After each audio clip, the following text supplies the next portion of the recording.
Hi, I'm Stephanie Rublitz. Today we are talking about 3 different ways that you can put boning in your corset, and we're also going to look at how to put in a split busk.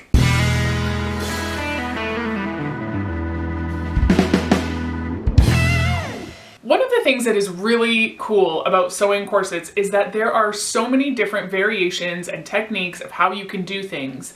It seems like a garment where it's like, these are the rules on how you sew it, and certainly if you're doing historical sewing, maybe that's true to a point, but really if you're just opening yourself up to all the different ways to do things, there are so many ways that you have creative freedom to just make this garment your own. Now for me, when I'm putting in boning, especially if it's a really heavily boned corset, I really like to sort of not have it super clear where the panels of the corset are, so that you sort of, it's almost camouflage. Like there's so many bones that you can't quite tell which seam is the seam holding panels together and which seams are there for boning. And so part of the way you do that is you utilize your seams that put your panels together as also part of the boning structures. So before we get onto all the different kinds, know that you don't have to just pick one way to bone your corset.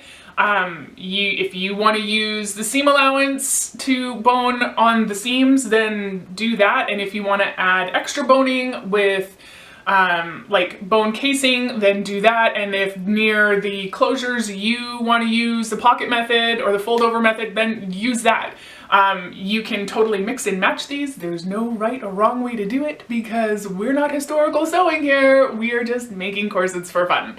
So the first one we're going to talk about is how to use your seam allowance as a bone casing. Now, if you've been following this series, you know that a lot of corset patterns do not come with the seam allowance included. If you're doing like a big 4 pattern, it will, and in fact, the instructions there, especially if there's only bones on your seams, they likely are going to call for using your seam allowance as your bone casing. But for patterns that do not come with seam allowance marked, you need to make sure that you're going to give yourself enough seam allowance so that you can fold it over and make a bone casing out of that.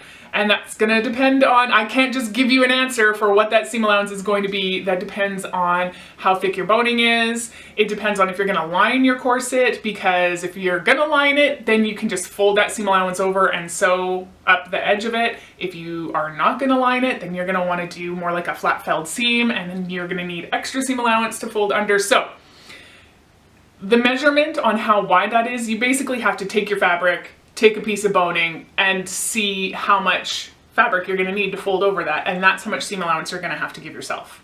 The benefits of using your seam allowance as your bone casing is, number 1, you don't have to buy any extra material. Number 2, you don't have to make any bias tape. And number 3, there's not a whole lot of extra bulk created in using your seam allowances. So let's take a look at how to do that one.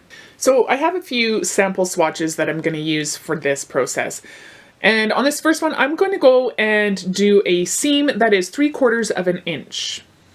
There we go. I have my seam. I have it pressed to one side, and I'm just going to lift it up, and on the underside of the way that I've pressed it, I'm going to trim just the one side of the seam allowance so that the one that I don't trim folds over on top of the one that I did trim. And now I'm basically just going to proceed to do a flat felled seam. So I'm going to roll the long piece of the seam allowance over top of the short piece of the seam allowance. And then I'm going to pin it. Once that's pinned, I'm going to go and stitch along that edge. And for that, I'm going to use my edge foot. There we go. I've stitched my seam, and that's what it looks like with a piece of boning in it. As you can see, one side of the boning casing has a stitched edge and the other has a folded seam edge. All right, the second way that we're going to put in boning is by using boning channel. You can buy pre-made boning channel that is like a long tube. You can make it out of by making your own bias tape, which if you're using some really nice fashion fabrics to make your corset and you want everything to be like really cohesive, you might want to do that. The thing to really consider if you're going to use boning channel is, do you want your bones on the inside or the outside of the garment? Having them on the inside will give you sort of a smoother corset a little bit on the outside, whereas having them on the outside kind of makes them have more of a design effect. So it really depends on kind of the look you're going for. If you decide that you want your bones on the outside of your corset, then when you sew your seams of your corset together, you need to have wrong sides together on your fabric. Okay, this is key. If you want to use bone casing and have your bones on the inside of your corset, then you need to put your fabric right side together when you sew your seams. So this is putting the corset together before you even bone it. I'm actually going to show you a couple of different versions of this. It's essentially the same way of doing it. So for this method, I'm only going to use a 1/4 inch seam allowance. And here I've got 2 samples ready, and I have pressed both of my seam allowances open. This one, I'm going to apply the pre-made boning casing on top of the seam allowances, completely covering them. You could also do this with bias tape if you like. Now I'm going to use my edge stitch foot, and I'm going to go down both sides. Here we go. This is complete now. I'm putting a piece of boning in it. And here's the close-up view. What I love about this is how absolutely tidy it is. And just for reference, here is what the other side looks like. The next one I'm going to do, I'm going to use our good friend twill tape. I'm going to use twill tape. The nice thing about it is that it is super strong. And in this case, I'm going to do a double bone channel. So I want to have a piece of boning on either side of my seam. So I'm going to start by pinning my twill tape down, and I'm flipping it up because I'm using the sort of decorative pattern that is in the weave of the twill tape as a guide so that I can line up the center of the twill tape with the seam.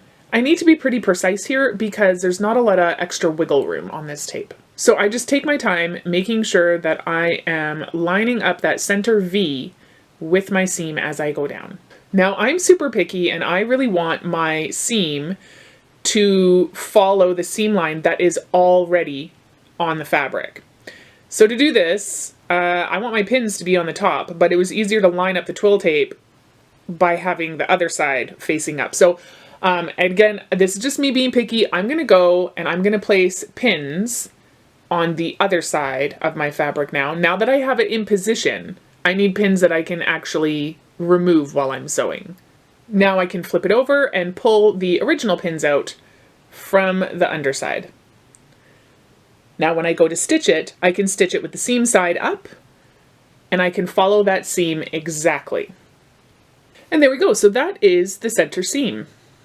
Now I would like to have a piece of boning on either side of that center seam. So once again, I'm going to use my edge stitch foot, and I'm going to sew down either side of that twill tape.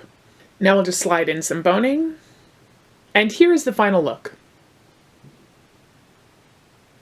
The benefits of using this method are that it is super, super strong. You've essentially gone and reinforced all of your seams that are holding your corset together. So that's a huge benefit, especially if you're making it and you know that you're gonna be wearing it a lot, or maybe you're doing waist training or something. If that's something that you're into, you want that corset to be strong. So by putting either a boning channel or twill tape or whatever you're gonna use and bridging over top of that seam, you've made it so much more strong. Method number 3, the sandwich method, which I realize now I called it the pocket method before. I don't know why I called it the pocket method. I don't know. This is, I mean, it's pretty much what it sounds like. It's 2 layers of fabric to create the bone casing. You kind of automatically end up with your corset being lined with this, which is kind of nice. And the really big benefit of going with this is that there's a lot less bulk. So especially if you're creating something like stays rather than a regular corset, and you have something that is super heavily boned, it's a lot easier and less time consuming because that's a lot of boning channels that you're not having to individually create, or seam allowances that you're having to fold down or trim or whatever. And you can put a lot of bones really close together and not have a lot of extra fabric sort of bulking those things up. In my final corset that I'm going to show to you next week, that's the method that I'm going to use for the back privacy panel. All right, so here I have 2 pieces of fabric, one for the lining and one for the main fabric, and I am simply going to sew 2 seams, which will create my boning channel. Here we go, easy peasy. And there's the final look. All right, lastly, I wanted to show you how to put a split busk in. So this is shorter, but it's like the one that I used in my corset. So there's a couple things that you need to know in terms of the direction that you need things facing. You'll see that the pins are kind of closer to one side. They're not centered on here. You want to put them in so that the narrower side is at your opening. And you might try it out and think, oh gosh, but like there's a gap. And if I do it the other way, there's no gap. Okay, if I do it this way, there's no gap. So it can be easy to think that that's how it needs to be, but you're gonna have fabric wrapped around the edges of both of these. And so that gap is to give you space for the fabric, okay? So make sure that the narrower side is the side that is at your opening. The other thing to remember when you are putting this one in is that you need all these little keyholes to be on the outside. Okay, so you need them to be sitting on top. So when you put them in, make sure that your little keyhole doodads, I don't know what to call those. If there's an actual name and somebody knows what these are called, put it in the comments, just then I'll know. Let's talk about how we do it. So I'm going to put my busk in using twill tape on this. I'm using twill tape for all of my boning channels. So right now I'm just lining up the keyhole side of my busk with where it's going to be on my corset. And what I need to do is I need to mark lines on either side of those little keyhole pieces. So when I go and stitch this, I'm not going to stitch in between those markings so that I have little spaces in between my twill tape and my main fabric with which I can slide these little keyhole bits through. So my twill tape is sewn on, and as you can see, I have pinned here my waist tape so that it is captured when I sew my twill tape down for my busk. Now, I'm going to take my busk and I am going to slide the little keyhole bits, making sure that I have the correct side facing my fabric. And I'm just going to slide those little keyholes into the spaces that I left when I stitched.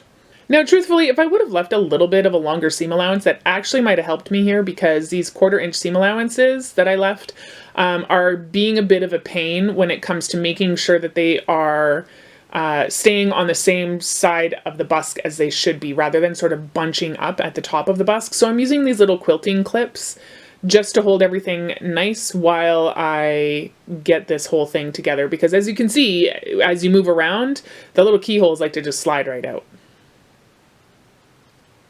Truthfully, for this side, I should have used a wider twill tape. This one was just barely wide enough. I think it was a 3/4 inch. It would have been more helpful to have a 1 inch. Now I'm going to go and stitch from the top edge, all along the side, and the bottom edge. Once I've got the keyhole side in, I'm going to use that to mark where my pins should go on the other side. I've already got my twill tape on the other side. So now I'm going to line up my corset, and I'm just going to use an air erasable marker. I'm making sure to mark this on the small little part of the keyhole, not the big hole. Now I'm going to use my handy dandy awl, aka an antique ice pick, and I'm just going to poke holes. You can absolutely use a hole punch, but I prefer to just poke a hole and sort of just worry the pins through it, because if I do that, I'm not breaking any of the fibers of my fabric. And then when I put the corset on and it's pulled tight, those fibers try to go back to where they were originally, which means that all the threads that are around my pins are going to be sort of trying to be snug around the pins. So it's up to you. If you want to punch holes, go ahead. I just find that I can usually poke a hole through. I might have to do it a few times, and then I can just get the pins in there, and then they're fine, and it looks really nice because it's nice, the fabric's nice and tight against the pins. And there we go, all the pins are through. So now, same thing, I am going to fold over my twill tape. And this one, you don't have to be so fussy on making sure that your seam allowances are open, because you're not pushing anything in between that seam like you had to on the keyhole side. So now I'm just going to pop a few pins in, and I will sew up the edges around the busk the same way I did the keyhole side. And there we go. That is all stitched in there. And you can see how they fit together. Ta-da! And I know I said I was going to do my corset reveal this week, but then I wanted to do this and I thought that's just, the video is going to be like 3 hours long. So I'm splitting it up. We're doing the boning and the busk today. And then I'll give you the rundown on how I made my corset next week, because there's so many ways to make corsets. I just wanted to show you my full process. Well, there you go. 3 different ways that you can put boning in your corset and how to put in a split busk. That was a lot of information. I hope it really helped you out. Next week, I will show you my final corset reveal and all the things that I did with my corset. Until then, have a great week.